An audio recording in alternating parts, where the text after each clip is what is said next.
Hi viewers, Assalamu alaikum. This is Shehzad and you are watching Shehzad Manzoor Official. Viewers, in our previous lecture we discussed two very important types of noun, including countable noun and uncountable noun. Now in today's lecture we are going to discuss two more very important types of noun, including collective noun and compound noun. Viewers, हमने अपने पिछले lecture के अंदर noun की दो बहुत अहम types को डिस्कस किया था, जिनमें एक काउंटेबल नाउन थी और दूसरी अनकाउंटेबल नाउन थी। आज के इस लेक्चर में भी हम नाउन ही को आगे पढ़ेंगे, नाउन की दो अहम टाइप्स को डिस्कस करेंगे, जिनमें एक हमारे पास है कलेक्टिव नाउन और दूसरी हमारे पास है compound noun. So let's get started. So first of all हम ये देखेंगे कलेक्टिव नाउन क्या होता है। कलेक्टिव नाउन को आसान लफ्ज़ों में हम इस तरह से बयान कर सकते हैं कि when a single word represent more than one things और group of things, then that single word will be known as collective noun. जब एक सिंगल वर्ड एक से ज़्यादा चीज़ों की या एक से ज़्यादा लोगों की नुमाइंदगी करता है तो वो सिंगल वर्ड हमारा एक कलेक्टिव नाउन कहलाता है। अब हम इसको एग्जाम्पल्स के थ्रू सीखेंगे। अगर आप स्क्रीन पर फोकस करें तो सबसे पहले हमारे पास एक मिसाल दी गई है, एग्जाम्पल दी गई है टीम की। टीम एक सिंगल वर्ड है, लेकिन टीम के अंदर बहुत सारे प्लेयर्स होते हैं। अब वो सिंगल वर्ड बहुत सारे प्लेयर्स की नुमाइंदगी करता है, लिहाजा ये एक कलेक्टिव नाउन है। इसी तरह से दूसरी हमारे पास एक एग्जाम्पल दी गई है, वो है फैमिली की।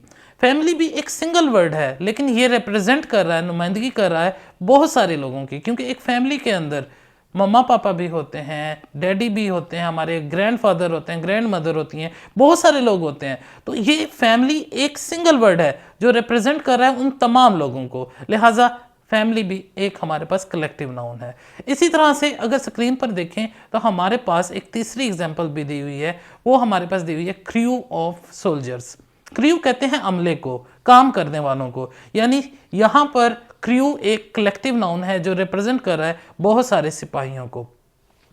अब हम आगे बढ़ते हैं और मजीद कलेक्टिव नाउन की कुछ एग्जांपल्स को देखते हैं। अगर आप स्क्रीन पर फोकस करें तो हमारे पास एक एग्जांपल दी हुई है हर्ड ऑफ शीप्स। हर्ड एक कलेक्टिव नाउन है जो कि इस्तेमाल किया जाता है शीप्स के लिए, भेड़ों के लिए। जब बहुत सारी भेड़ें, group of sheeps they are gathered, then that gathering will be known as herd।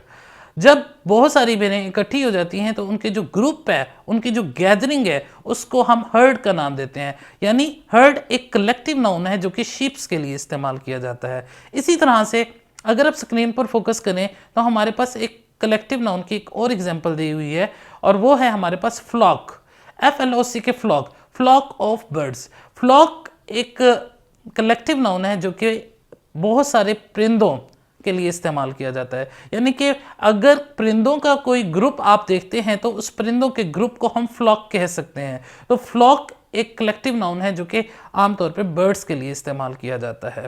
तो इसी तरह से एक और एग्जांपल अगर आप स्क्रीन पर देखें तो कलेक्टिव नाउन की दी हुई है, वो है हमारे पास कॉलोनी ऑफ एंट्स।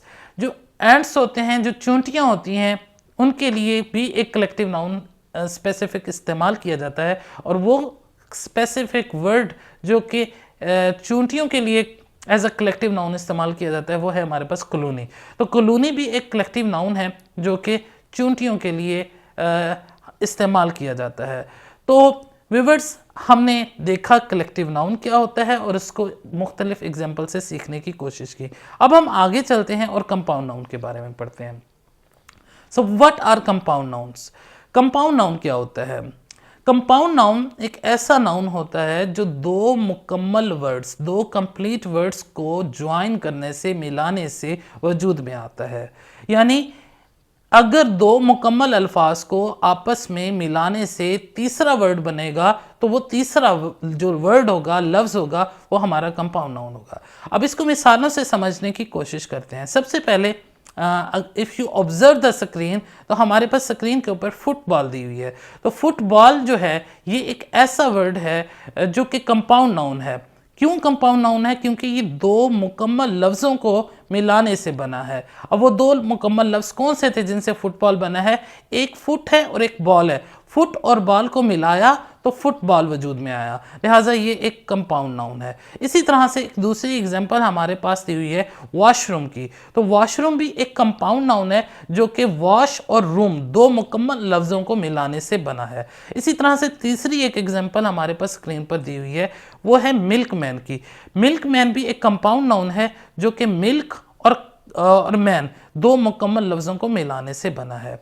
अब हम आगे चलते हैं और कुछ मज़ीद एग्जांपल्स देखते हैं कंपाउंड नाउन की। अब अगर स्क्रीन पर आप देखें तो हमारे पास एक एग्जांपल दी हुई है स्मार्टफोन की। तो स्मार्ट और फ़ोन दो मुकम्मल लफ्ज़ हैं, इनको मिलाने से स्मार्टफोन वजूद में आया है, तो स्मार्टफोन एक कंपाउंड नाउन है। इसी तरह से एक और एग्जांपल हमारे पास कंपाउंड नाउन के हवाले से दी हुई है फायर फाइटर। फायर और फाइटर दो अलहदा मुकम्मल लफ्ज़ हैं, इनको मिलाने से एक वर्ड, एक लफ्ज़ वजूद में आया फायर फाइटर, तो वो फायर फाइटर हमारे पास एक कंपाउंड नाउन बन गया। इसी तरह से एक और मिसाल हमारे पास, एक और एग्जांपल हमारे पास कंपाउंड नाउन के हवाले से दी हुई है ब्लैक बोर्ड की। अब ब्लैक और बोर्ड ये दो मुकम्मल लफ्ज़ थे, इनको जोड़ा, इनको ज्वाइन किया तो ब्लैक बोर्ड का वर्ड वजूद में आया, इन्वेंट हुआ, और ये जो ब्लैक बोर्ड है ये दो मुकम्मल लफ्ज़ों के मिलने से बना है, लिहाजा ये भी एक कंपाउंड नाउन है। अब आज के इस लेक्चर में व्यूअर्स हमने क्या सीखा? आज के इस लेक्चर में हमने नाउन की दो बड़ी अहम टाइप्स को डिस्कस किया, जिनमें एक कलेक्टिव नाउन था और एक कंपाउंड नाउन था। हमने देखा कलेक्टिव नाउन क्या होता है और कंपाउंड नाउन क्या होता है। व्यूअर्स, मैं उम्मीद करता हूँ कलेक्टिव नाउन और कंपाउंड नाउन के हवाले से आज आप लोगों को कॉन्सेप्ट क्लियर हो चुका होगा, लेकिन इसके बावजूद भी अगर आपके किसी भी किस्म के कोई क्वेश्चन है कंपाउंड नाउन के हवाले से या कलेक्टिव नाउन के हवाले से, आप कमेंट सेक्शन में अपना सवाल पूछ सकते हैं। मैं आपके सवाल का जवाब देने की पूरी कोशिश करूँगा और इंशाल्लाह हम अपने नेक्स्ट लेक्चर में प्रोनाउन को स्टार्ट करेंगे। Till that, bye bye, thank you so much.